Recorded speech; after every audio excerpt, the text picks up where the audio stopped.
Well, they say football's a funny game, and that was a funny game tonight, I suppose. Not if you're a Sheffield Wednesday fan, like, and you've been on the end of a 4-0, but I just think for 60 minutes, we just weren't at it as a team. I'm not saying a couple of individuals weren't, but like as a team for 60 minutes, we were like way off the mark. Considering the last few we played quite well, we were just way off it. It actually felt at times in the first half and probably the first 10, I reckon, of the second half. It felt like a matter of time before like they were gonna score. You thought like, what's got into us here? I thought we turned a corner and just didn't. Even at 1-0, like we just didn't. It didn't really like um spark us into life, or it just didn't really do anything. The goal's a piece of absolute magic. Like you sign big game players to produce big game moments like that, and it's a sensation. Well, listen, there was one sensational goal on the night. Certainly, perhaps wasn't that one, but the tight control in the area to take it past his man. We get a bit of lucky bounce, comes back off the defender and off Edwards. But you earn that little bit of luck with the footwork, and to finish it, like how many times would you see someone hit that straight at the keeper? He's got composure to just put it in the roof of the net. It's a great goal. That's what you sign him for. You sign players like that to produce moments like that. That's the difference today. Like Foster misses two at Preston, and that one goes in, and it just kind of just goes to show like what quality does. It wins you points, doesn't it? Big game moment from like a big game player. So Edwards was the real. I don't want to say he was the real shining light. So I don't want to take anything away from Benson, but I think tonight Edwards was the one who you look at and think like, right, we've got something there. He was definitely man of the match, I would have said. Cullen was good. Quite a lot of plays come on in the last half an hour. I thought the last half an hour we just completely controlled the game. The subs from Parker, I think someone pointed out on Twitter he wasn't even on the touchline, but it will have been him, like orchestrating it wherever he was. His subs were spot on. I think he takes a lot of stick this season for his subs. They've not always been the best, but tonight he got him spot on. You know, I don't think he he certainly didn't plan for Brownhill to come on and score with his first touch, but sometimes that's just how it works, and the sub changed the game. That was probably the right sub at the time. I thought maybe he could have took Laurent off and dropped Hannibal back in, Brownhill at the 10, like, because the game just passed Hannibal by as a 10. Like, I felt sorry for him tonight. He got thrown on the bus a bit playing as a 10, but he just isn't a number 10. I think we know that. Like, if he, I'd like to see him play alongside alongside Cullen, sorry, instead of Laurent. But when Shelvey come on and he picks them forward passes, you think, God, he could play alongside Cullen, and he's like that quarterback. It's like maybe in the cup we can look at Cullen.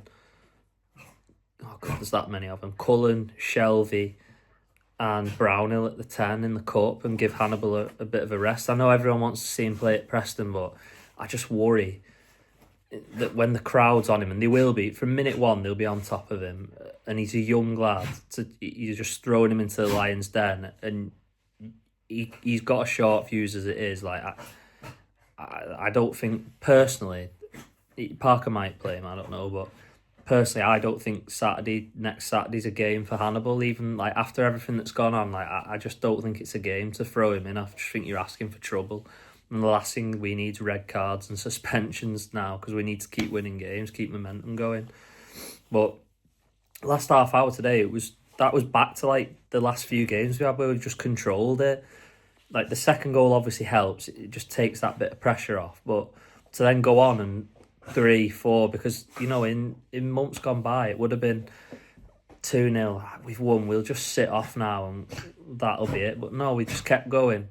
And then I was so pleased for Benson to get his moment. Like, he's worked so hard for that. Like, you know, he's seen his YouTube videos and you see him in training, and he's not really had many chances. But tonight, he comes on, and then it's like trademark, but from the opposite side. We're used to seeing him come from the right onto his left, and he comes from the left onto his right. It's a hell of a finish.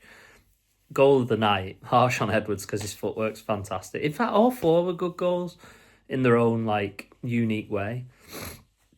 Anthony provides two of them. I said on Twitter, a lot of people don't like him. For me, I do like him. I think he's a solid 7 out of 10 performer.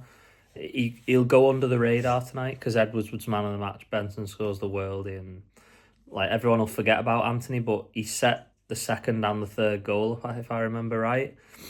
And he's just a consistent 7 out of 10 performer minimum. You know what you're getting from him. Whenever Anthony's fit, he plays on the wing for me because you just know what you're getting from him. He is creative. People seem to think he's not, but he is. He's got, I think only Fleming and Brown have got more goals and assists this season than him. But he may even have more than Fleming after tonight. But he has delivered all season. That's a fact. You know what you're going to get with him. Parker trusts him. He'll work one way and the other. And he's got quality to match. I think Jaden Anthony's a great player. And I actually think if it wasn't for Esteve, Egan Riley and Trafford in that back three, it's going to be tough for anyone to say oh yeah, he was player of the season. And obviously Brownhill's top scorer in that. Anthony would be up. It is up there. For me, I just think you just know what you're getting from him every week. He's solid at this level. He knows Parker. Parker knows him. And the fact he gets picked every week pretty much tells you everything you need to know with him. I think he's a criminally underrated player for me.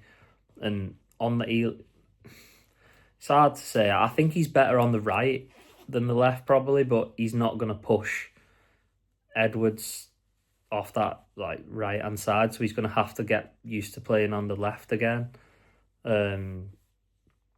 But that's what he'll have to do. He's shown this season he can play on both flanks. Once he gets a proper left back behind him, hopefully he can kick back on because that guy is. Listen, we've won 4-0 and I'm not going to be negative, but I would love to know which box of cornflakes Lucas Perez won his contract in, because he's not a professional footballer. He just can't be. He's just after 2 minutes when he slices that ball out for a corner 5 yards from his own byline. You think, how have you even done that? But won't go there. I'm not going to be negative tonight. Just positives only. Last half hour was great. On to Preston next weekend. If we can get into the cup quarter final, that'd be great. Let's see what happens Monday night. Hopefully it'll be a draw is the ideal result. But if someone has to win, you're looking we're hoping Leeds win. If we can stay 2, maybe 3 behind Sheffield United, if they drew, you've still got to come to us. It's still on. But it's on, it's up to us. We've got to keep posting them wins. It's about momentum and keeping it going. And that's what we've struggled with at times this year. We've posted games and then the next one will be a 0-0. It's a shame we don't have a midweek game really to just kind of go and follow it up. But listen, we've won 4-0. Was it a 4-0 game? Probably not. They were a good side. I think they've probably, for an hour, they gave us as good a game as most teams have at Turf Moor this season. Good side. Clearly set up well tactically by the manager. And on another night, we probably could have gone 1-0 down, a few last-ditch blocks and efforts fizzing past the post. And on another night, it's a different story, but it doesn't matter. We went to Preston at the weekend. Should have won comfortably, didn't. Tonight, we probably shouldn't have won as comfortably as we have, but we have, so we can't complain because we're on the other end of it on Saturday. So it's swings and roundabouts in football, and tonight we got the highs. At the weekend we had the lows, so we just take it and we move on to the FA Cup, and hopefully we can get a bit of revenge for what happened last weekend, and it'll be sweeter in more ways than one. There's obviously an underlying story to Saturday's game, so hopefully we can get one over on Preston and him. So fingers crossed.